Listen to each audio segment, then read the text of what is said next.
Good morning, students. Today we are going to discuss about one type of information system which is called the transaction processing system. So basically our topic will only restrict to this one particular type of information system. Already we know there are four types of information systems. Number one is transaction processing system. Number two is decision support system. Number three is management information system. And number four is executive support system or executive information system. But today we are only going to discuss about one type of information system which is called transaction processing system. In this particular video we are only going to focus on that one. Now let's look at this slide. A transaction processing system is what? A transaction processing system is nothing but a transaction processing system is a computerized system which records the daily routine transactions which are necessary to conduct business. Now look at this part only. A transaction processing system is what? It's a computerized information system. What does it do? It records and performs all the activities which are needed for doing day-to-day business. For example, if you are going to take about the student registration or student attendance system, information system, every day I take attendance. So in order to take attendance, I have to store the attendance of each class into the system.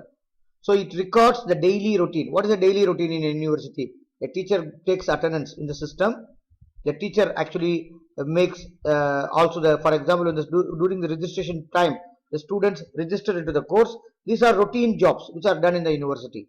But all these routine jobs which are done has to be recorded and stored in a system.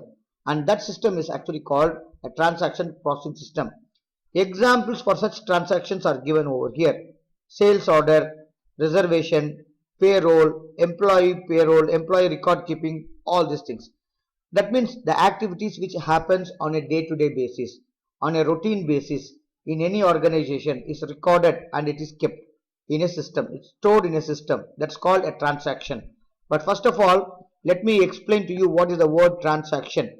Transaction is nothing but an activity that happens between the system and the customer or the end user or the employee, any entity. It can be an employee, it can be a user, it can be a customer and the system. That is recorded in a system and that is called a transaction processing systems. Now, like for example, operational managers need to keep track of elementary activities and transactions made in the organization, such as sales. Like what are the sales made today, receipts, cash deposit, payroll, and these type of things are actually to be taken by the operational level managers. The operational level people need to monitor these things. So this is what is actually happening in the transaction processing system. Day-to-day activities are stored and you can actually retrieve the data to see how the activities happen on each day. Like what are the routine activities that happen in that one, you can be able to track and monitor using the transaction processing system. In the case of our university, DUSIS is recording the student registration, attendance, mark and student evaluation.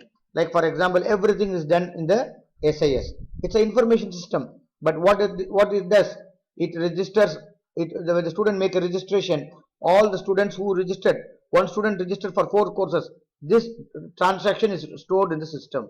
That's why this data is used by the SIS to produce the class list. You understand? The data that is stored because of a transaction is retrieved to make the class list for the different classes. And similarly, you can see that it is also helpful for attendance. When the class list is ready, the teacher takes attendance and automatically when the student is actually crossing a certain amount of absences, it gives a warning message.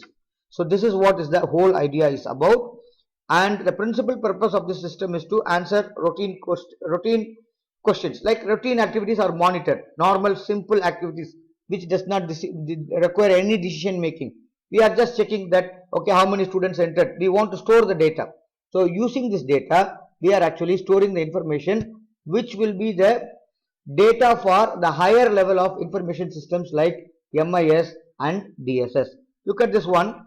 Now the teacher is actually entering the attendance here. it is stored into the system. So now whenever I want to check how many students are absent on a particular day, I can get the information very easily from the system. So this is actually an example of a transaction processing system. I will now also talk to you another example about a payroll TPS. You can see this payroll TPS. In the payroll TPS, what do you see now? You see a system which is called a payroll TPS.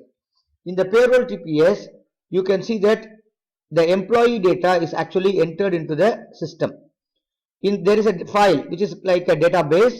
In the database file, you are going to store the information about every employee. His employee number, his name, his pay rate, gross pay, tax, all the information are stored into this system. When any new employee joins, his employee data will be stored into the database, and it is in an employee database, and it is going to be in an employee database file.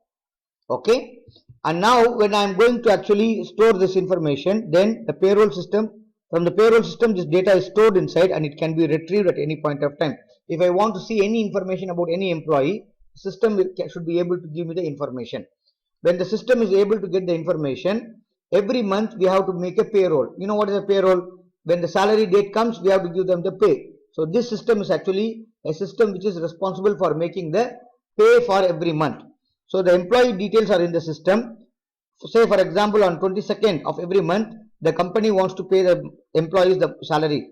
So the payroll employee, the clerk or the officer in charge of the payroll will try to will retrieve the data from the employee file, and then he will be able to do what? He will actually generate the payroll. He will generate the payroll, and then this will be seen as it will be seen as a it will be sent. This data will also be shared in the general ledger. The accounts department can share. This will be sent to the accounts department because they can make the payment, because they have to send the money to the bank. So they will actually, it will be sent to the general ledger, and also it will be sent to the government agencies, because sometimes we are actually going to have taxes in some countries. In Oman you don't have taxes for salary, but in some countries you have taxes for salary. So the government agencies will also be given this detail, and the tax that has to be paid to them will be automatically sent to the government agencies. And also the employee paychecks will be sent to the banks so that the money will be deposited in the bank. So the process is to generate the payroll. Once the payroll is generated using this file, because you have the information on the pay, what is the tax, what is the net pay, everything is there in this one. So automatically it will generate the payroll. Once the payroll, what is the payroll? List of employees, what is the salary for them, any deductions, any extra thing that has to be paid, what is the net pay that they will get. It's like a complete report of the money that has to be spent on this particular month for paying the employees the salary. So once the payroll is generated for the particular month, it is sent to the general ledger, because the accounts department should note this in the accounts that this much salary is paid.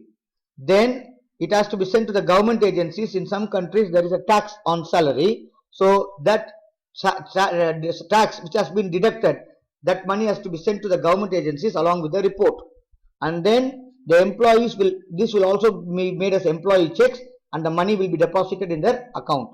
In addition to that, the management, for example, any level of the management want to see what is the actual situation with the salary. Is the salary paid? How much is the total extra money that we have paid? So the management can actually get reports like this monthly report, payroll monthly report, payroll yearly report, payroll half-yearly report, like this. In addition to that, an employee can make an online query. Like for example, you want to check what's happening with this. Like he can make a query. What was my salary 2-3 months before? What is the salary I got for the last 6 months? So he can make online queries also. So this is an example. See, you have to understand one thing about the transaction processing system, or any system where you are actually making a process which is a routine process. Remember this one. Paying salary every month is a routine process. It happens every month. So this is actually called a transaction. That means what is a transaction? Every employee gets a salary. This is a transaction. This transaction happens with the help of an information system generating the report. So this has to be stored in the system and the reports are generated, because this is a very routine thing. There is no need for doing any manipulation or any decision making. So this is an idea of transaction processing system. I think with this we will conclude this lecture. In the next lecture we will see about another information system. Thank you very much and see you then. Assalamu alaikum warahmatullahi wabarakatuh.